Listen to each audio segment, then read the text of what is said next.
Rasulullah kawin nikah berkali-kali bukan karena nafsu, tapi karena dakwah, karena perintah Allah. Itu. Nah, orang-orang kawin dua itu perintah siapa? Coba ini. Kadang-kadang istri tuanya tidak ngerti. Jadi agama itu sedetail itu, ya, sedetail itu. Makanya orang ketika beragama dengan benar seneng toh. Isinya hanya seneng, seneng saja. Kita beragama kok semakin sumpek, semakin pening, karena pikiran kita merambah kemana-mana, terpengaruh oleh lingkungan. Kalau kita terpengaruh oleh iman, la khaufun alaihim walahum yahzanun. Itu. Kita tuh susah kan karena terpengaruh orang lain toh. Kalau iman enggak peduli. Cuma tidak sombong. Tidak sombong. Nah sekarang itu orang yang merasa sudah dapat hidayah, akhirnya kemudian mengolok-olok orang yang lama, yang Islamnya lama. Itu. Sehingga mubalek kok dari mu'alaf, mesti laris. Tapi isinya nanti tidak pencerahan, malah justru mengolok-olok agama mereka yang lama.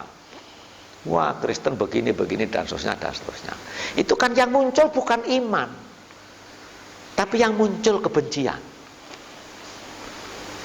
Maka Allah melarang, ya ayyuhalladzina amanu jtanibu katsiran minadh-dhonni inna ba'dadh-dhonni ismun wala tajassasu wala yaghtab ba'dukum ba'dha. Jangan gunjing, jangan ngomong kejelekan orang lain. Itu perintah Allah. Itu loh. Tapi kita langgar sendiri. Kita tuh tidak enak kalau tidak ngomong dengan orang gitu. Nah di sini putaran agama. Bukan identitas begini terus yang kayak pakaian Islam sampai sekarang tuh pisang goreng dikalungi serban pakai kubuh haji, pisang goreng syar'i, judulnya begitu akhirnya. Bukan itunya. Itu. Sehingga agama itu sangat luas, sangat fleksibel dan bisa merasuk kemana-mana, tapi menyenangkan. Nah, ini belum muncul selain pada baginda Rasul Sallallahu Alaihi Wasallam. Dan ini yang sering menjadikan saya ragu memang. Jadi mubalek itu ragunya, jangan-jangan omongan ini meleset terus justru yang muncul dari kebencian. Itu yang bikin saya terus ragu. Jadi ngaji begini pun makanya saya persilakan untuk saling berdiskusi supaya kalau ada keplesetnya saya itu ada yang meluruskan. Bukan paling benar, bukan. Saya cuma baca masalahnya. Dan Al-Quran menyatakan wa minhum ummiyuna la ya'lamuna al-kitaba illa amaniya wa inhum illa yadhunnun. Sebagian dari kita umat Islam, kalau ayat itu dulu untuk ahli kitab, orang Yahudi. Orang Yahudi sebagian ada yang ngerti agama dengan kitab-kitabnya, ada yang tidak. Tapi mayoritas orang Yahudi itu itulah ekstrim kembali kepada tempo dulu. Sebab banyak orang Yahudi itu hanya berprasangka agamanya itu. Kalau kita tarik dengan Al-Quran kepada kita umat Islam, agama kita itu kan tergantung kemampuan akal kita. Kiai-kiai, ustadz semua bukan tergantung pada Qurannya, bukan. Qurannya sama. Tetapi cara mengupas, cara mengambil pemahaman di Al-Quran sangat ditentukan oleh batasan kemampuan pikirannya masing-masing. Nanti yang sangat fanatik kepada agama, fawailul lilladzina yaktubunal kitaba biaidihim summa yaquluna hadza min indillah. Contoh klasik begini. Sekarang kan mau Idul Adha. Di Jakarta kalau Idul Adha trotoar menjadi pasar hewan. Terus dihilikno, jangan jualan hewan di trotoar. Langsung dia ngomong anti Islam itu. Nah, inilah ya, kan bahaya itu ya, anti Islam. Sekarang sudah ada, cuman tidak pernah diekspos. Bagaimana hukumnya menyembelih hewan di halaman masjid, hewan kurban? Coba itu kan tidak pernah terekspos. Tapi menjadi budaya, bahwa memang kurban untuk meramaikan masjid. Maka haram mengotori masjid itu. Nah, gitu. Nanti ada yang ngomong tidak boleh menyembelih hewan kurban. Kamu ini setahun sekali. Nah, gitu jawabnya. Ya. Jadi bagaimana memilah-milah agama dan budaya ini? Manusia yang bisa. Manusianya. Makanya tenggang rasa kepada sesama manusianya itu. Jadi berbuat baik sampai di sana. Ada kasus begini. Orang santri fanatik itu kan banyak dulu ya. Terus dalil kalau udah rumah tangga tuh istrinya kayak budak. Jadi ar-rijalu qawwamuna 'alan nisa, bukan rijal ini tapi. Laki-laki itu menjadi rajanya perempuan. Oh no, karena dia imannya baru. Jadi pokoknya perempuan itu harus selalu nurut dengan apa yang dikatakan suami. Karena suaminya ahli wirid, ahli baca Quran, nggak pernah bekerja, ya untung kaya semuanya gitu.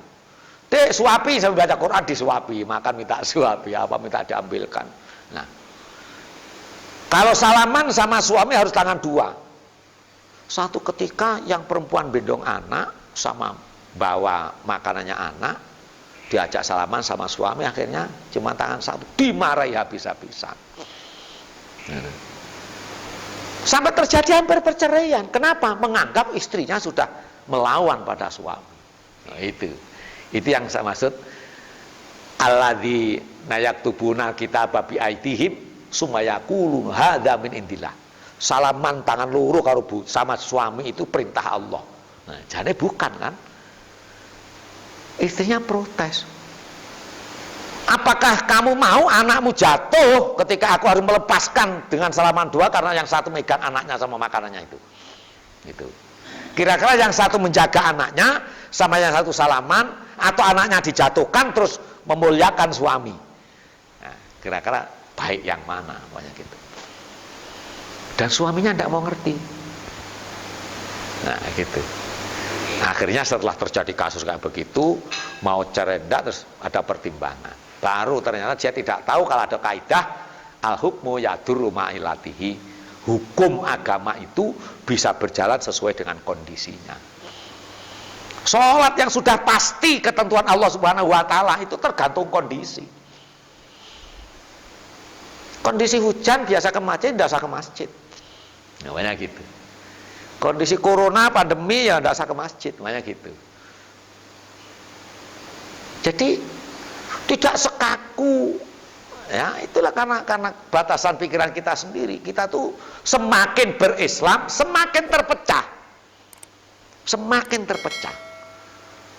semakin hidup tuh tidak nyaman. Semakin mengaku beragama itu semakin hidup tidak nyaman. Kenapa? Karena agama yang menurut pendapatnya sendiri diklaim dari Allah Subhanahu wa Ta'ala. Yang Kristen ngomong ini perintah Yesus, yang Islam ini perintah Allah Subhanahu. Sebenarnya bukan perintah Allah, tetapi hasil pemahaman pikirannya sendiri. Makanya ayat yang belumnya kan awala ya'lamuna annallaha ya'lamu ma yusirruna wa ma yulinun. Yang tahu pikiranmu itu mudasir hanya Allah. Itu. Kamu ngomong tuh bener apa tidak tuh Allah yang tahu. Kalau sampai kan tidak ngerti omongan saya bener apa tidak bener. Nah itu. Loh kalau saya tidak jujur, kalau saya tidak ngomong apa adanya, wah itu resikonya berat ya. Dan semua orang yang beragama akan selalu, kamu yang masuk neraka bukan aku. Wa qalu lan tamassana nar illa ayyama ma'duda. Aku tuh ahli dakwah, nanti masuk nerakanya sebentar saja paling. Itu pun kalau jadi. Tapi orang lain selalu disalah-salahkan, selalu mendapat jatah neraka. Nah ini agama model begini ini yang bertentangan dengan teks Al-Quran dan teks Al-Hadis.